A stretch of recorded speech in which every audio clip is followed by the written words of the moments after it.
Hey, what is up, guys? So, yeah, we learnt our lesson from the previous video. For those of you who saw that god-awful Salamangreat deck profile, yeah, we were running it off the Irumi software. I think it's called, that runs off the internet. Now, since I lived in a shared apartment with 6 other people, that was not the smartest idea under the sun, because the internet is awful. It is very, very awful, and God only knows how I play Call of Duty Online with it. But thankfully, we dust off old reliable, which was the Canon camera, and we kind of have better-ish quality video, which, yeah, let's hope it stays that way for eternity. But yeah, we rehashed Salad, we went back to old reliable, we played Sky Striker for a little bit. It was fun while it lasted, and now we are just wanting to win prizing. So we learnt our lesson, we revamped some of it. God Almighty Zelantis is a great card, and into the deck profile we go.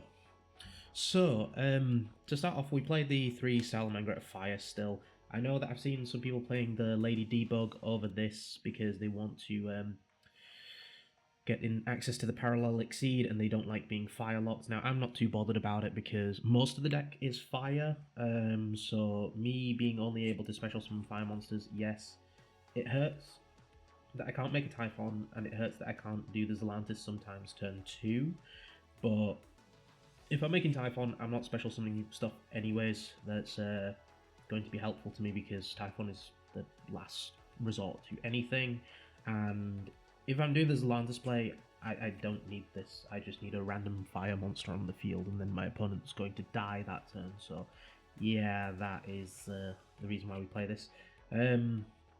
The Parallel Exceed play that you could actually play if you played the Lady Debug over this lets you end on a Bagushka as well, but I've come to realise that the version that I built just plays loads and loads of hand traps, so the Bagushka doesn't really matter as much, so yeah, that's why we don't play the version that we do.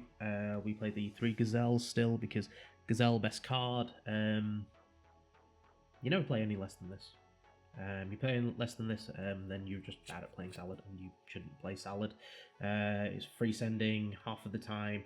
I will start my combos by, on some occasions, actually normaling the Gazelle, because the amount of times that people just walk into this and say that I'm going to imperm this, I'm going to negate this, and it's like, cool, this is the one that you don't negate. You negate the Mirage Thalio, or you negate the Raging Phoenix at the end of the combo with access to the trap, because stopping this isn't really that much of a problem, considering that if you have access to Spinny, if you have access to Psionic Mining, or any other access to a level 3, negating this does nothing. Does absolutely nothing. Same with this. The amount of times that people negate this, I'm like, cool, we already have the extender and everything else, so these are basically like just bait cards for hand traps, which sucks to be your opponent when they keep walking into them. Then we play the 2 Spinny. I contemplate playing 3, but I valued hand traps more than it, and because we play so much searching in the deck, I am guaranteed a way 2 Spinny at some point in the game. 3 Revival to make Mirage. Sometimes I don't actually make the Mirage because you already have the stuff, and if you have access to enough of the Salad pieces, Mirage doesn't really matter anymore. Then we play the 1 Foxy. We used to play this at 2, but I came to realise every time I kept on going to OTS championships and locals and doing my own mini version of Ordeal of the Traveller, the second one always got sided out. It was never used. I kept it in originally thinking that it would be extra access to a level 3 as well as revival stuff, but once you have 1 in the graveyard, it doesn't really matter. And the fact is, both of its effects are hard once per turn, so I can use the Excavate or I can use the Revive to pop the field spell for most people's decks. So yeah, that doesn't really matter as much. The only thing that I'd say though that comes up and makes this card really, really useful is everyone keeps on forgetting that the summon and pop of a face-up card is all 1 effect. So the amount of times that I've gone to my opponent, Effective Foxy, do you have response? They go, no. I'm like, cool, summon itself, pop Nightmare Pain. Like, oh, can I imperm the effect on field? I'm like, no, because it's all 1 effect. So it's just great when people don't read. Then we play the 1 Weasel, free extender, free drawing, it's everything I kind of want and more. So you can use it for the Promethean Princess play. Sometimes when I have been up against Tempai Dragon, you don't actually want to do the Promethean Princess play where you use Weasel to summon something to your opponent's field and then Promethean pops it to summon back, because you want to leave them with the monster, because then it means that their Lightning Storms are dead. Now, fair enough, Lightning Storm is only at 2, except it's something else that kind of stops their plays a little bit. Not great, but it's... You don't want to end up wasting your Balinx protections and your Raw on just a random Lightning Storm when you could have just prevented that at any point in time. So, yeah, that's kind of fun. We play one Salamangreat Poplar. This basically is Poplar and Diabellstar the Black Witch. So for people that don't play this, its effect is if it's added to your hand by a card effect, you can special it for free, and you can send a Salamangreat card to summon it for free. So it's just a free extender. It sucks that it's a level 2 and not a level 3, but the amount of times where my opponents just negated the Gazelle, and I've just gone circle for this, special this for free, and then just start continuing from there, it just comes up.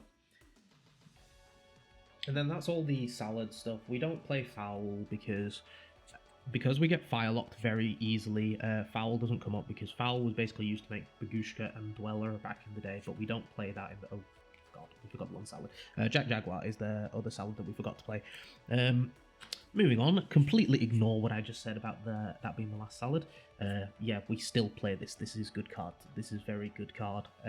Free recycling, the amount of times that I forget that I've gone through my Sunlight Wolves in that, so yeah, very good card. But yeah, back to what I was saying about that is the end of the salad stuff. We don't play the Foul because Foul can summon itself for free, and you can use it as a free link body or an exceed into Bagushka, but because we don't play the Bagushka, because we end up getting fire locked very easily in turn 1, it's just not required. Yes, I know Nib's not in the format as much, except with the amount of hand traps that exist. Your opponent opens an Imperm, Droplets, Talents, that Bagushka's just dead anyways. Yeah, Raw can protect it, but I'd rather just play billions of hand traps instead. Then onto the hand trap lineup we go. We play 2 Ghost Ogre. This card, I have come to realise, is a lot better than what I gave it credit for in previous formats. It pops the Nightmare Pain, it pops the Tempai Field spell when the Diabellstar wants to... When they want to use the Azamina spell to search the fusion spell, we just pop it instantly. On some occasions, I've used it to just pop a Promethean Princess because I didn't want them to link climb any further, so it is always good. The only matchup that I kind of side this out in is Tempai, because the idea behind it is that I want to take out as many of the hand traps that die to Shifter, because I just don't want dead things in my hand. So yeah, that kind of is a thing. Then we play the 2 Nibiru. Don't play 3 anymore in the main because the amount of decks that just play around the Nib anyways. It's good when you go first because you can make the Raging Phoenix and then you can set Circle. So Circle protects the Phoenix and then you can drop the Nib, still have the Phoenix out, and then threaten the Promethean Princess later down the line. But the issue is, unless you've got another hand trap such as Veiler, Imperm, Droplets, something else to negate something on the field, Nibiru doesn't do anything on its own. It's good against certain decks, that's why we keep it 2 and we side the 3rd, but it's not good enough to warrant being 3 of anymore. And then we play the 2 Effect Veiler. We cut one of them so that we could actually put the Ghost Ogre in the main, so it's good as well, but again we have Imperms which do the same thing as Veilers. Imperm's slightly better because it doesn't play into Talents and Thrust.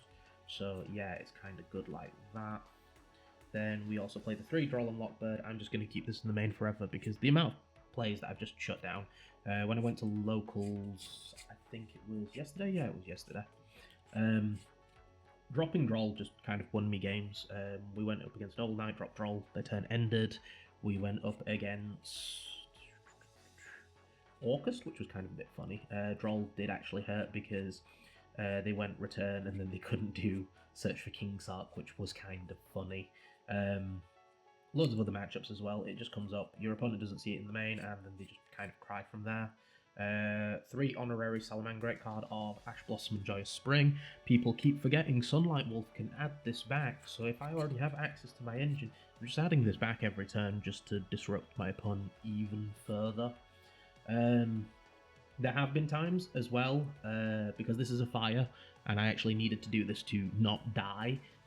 I rammed this into a monster to summon Raging Phoenix back, just so that I had access to salad stuff so I could go back into my regular salad boards. So yeah, this is kind of fun being a fire. And that's the monster lineup all sorted from there-ish points. Then for the free searching, we play 3 Cyanide Mining and 3 Circle. I want to max out on my searching because I want to guarantee stuff. You can play less of this. I wouldn't recommend it because I want access to all my salads. The amount of times that I have been drolled, the amount of times I've been ashed, it doesn't matter because I've gone Cyanide before, got drolled straight after. Yes, I don't have access to my field spell, but I can still link climb into whatever I need at the time. And the great thing is, if I activate this and my opponent drolls me, I can just chain the circle straight after to get access to the next Salamangreat card that I need to guarantee free winning from there. Also, second effect of this is really, really cool. So if you have a Salamangreat monster on the field that was summoned using itself, you can make it immune to monster effects for the turn. And it's not just your opponent's monster effects, it's yours as well. So you drop your nib, your monster stays. You want a Promethean Princess, your monster stays. So you don't have to waste Balinks and things like that to protect your stuff. You can just use this as a free protection because it has come up once or twice where I have been up against, what was it, Branded, and my opponent went normal Albaz to threaten a Mirror Jade and went, no. This is, my monster is now immune to the fusion effect, so I'm fine. You're just not going to win from here. Then the 1 standard field spell, you have to play it. Don't play anymore. 1 Soul Charge. Yeah, I know this isn't called Soul Charge. It might as well be called Soul Charge, because the amount of times where I have gone Raging Phoenix, search this, effect of this, Soul Charge for 4, and then just killed my opponent from there. It does actually come up. Yes, I know people play Charge in it because Charge is a kind of okay-ish card. It only brings back 1 though, but this is really, really good. Because if this survives on your field, you are guaranteed an extender. I used to play it at 2, but it doesn't come up as much because in game 2 you usually side this out because you don't really want this, you want the other cards that you're siding in. But for game 1, you want it as a free extender, and obviously if you go first, it's just there as a free card. Then after that, we play the 1 Call by the Grave. I still want to play this even though I don't play Crossout in the main.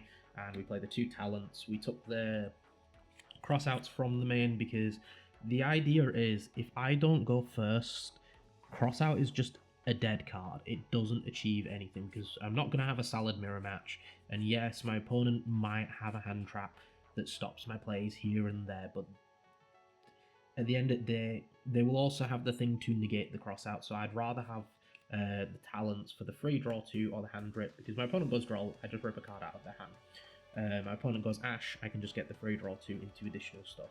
The amount of times where this just can freely win me a game, because it's just giving me more stuff than what I originally had, is just great. Then for the Salad Traps, 1 Rage and 1 Raw, I have contemplated taking this out. Every time I contemplate taking it out, I have realised that it's actually a really good card and it needs to stay in the main. Because game 1, searching for a pop 4 when you've got this is really, really good. Game 2, you side it out because it's really bad. Game 3, depending on what the matchup is, it can be good because you can gauge whether or not you want an Omni Negate or a pop 4. And the pop 4 is just great because popping 4 cards is popping 4 cards. And then finally to round it off, the triple Imperm. I have sided out a few of these before because I just needed the space for the going second cards, but Imperm is Imperm, so yeah.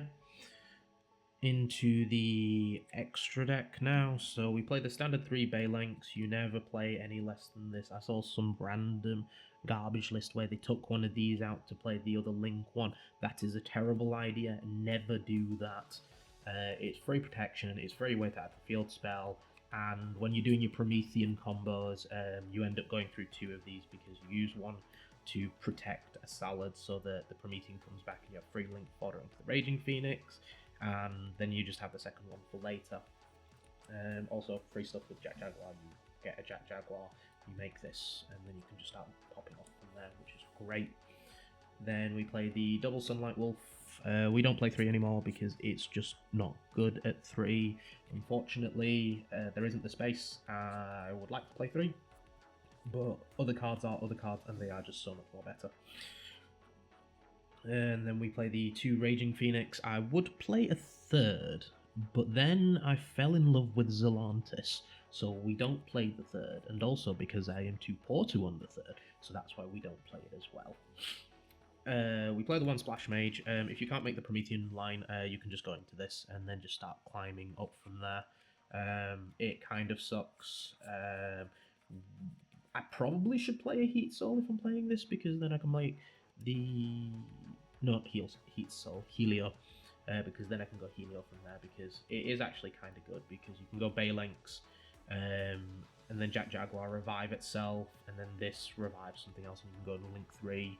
Unfortunately, we don't really have that great Link 3s, but when we get the Helio in here, we might think about it. Then the 1 Heater, it comes up, Ash Blossom is a card, free Ash Blossom equals free Promethean Princess.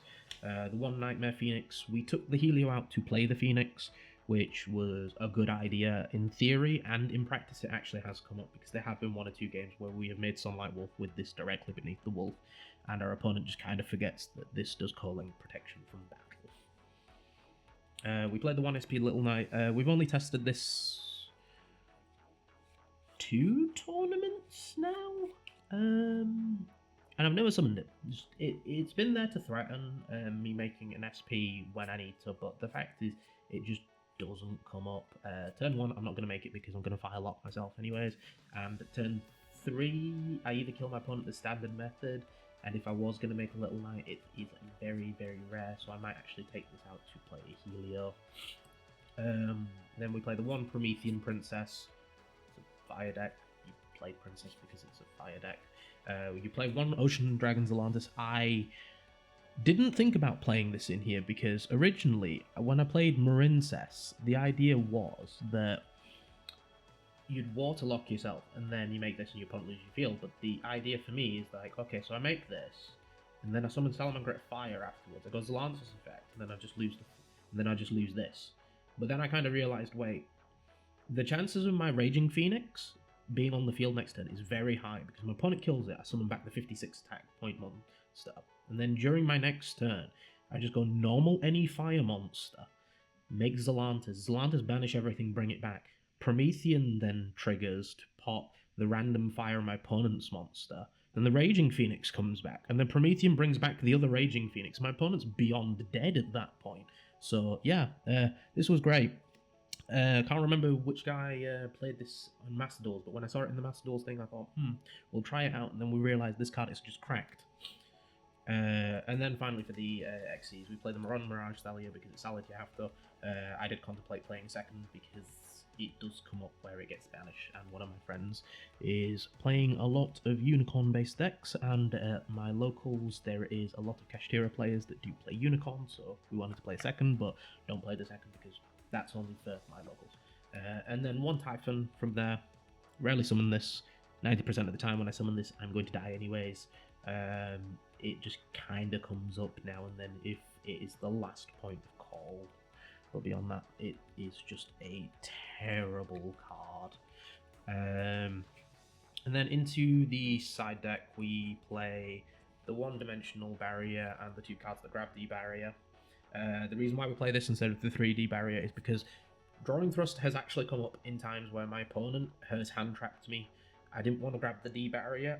I just needed an extender, so I went this into like Cynet Mining and then just continued from there, which was kind of really, really good. 1 Harpy's Feather Duster because it's harpies. It kind of comes up now and then. It mostly comes up, actually. 3 cross out. The idea is you side these in when you know that you're going first. This is the reason why I put them into the side instead of the main.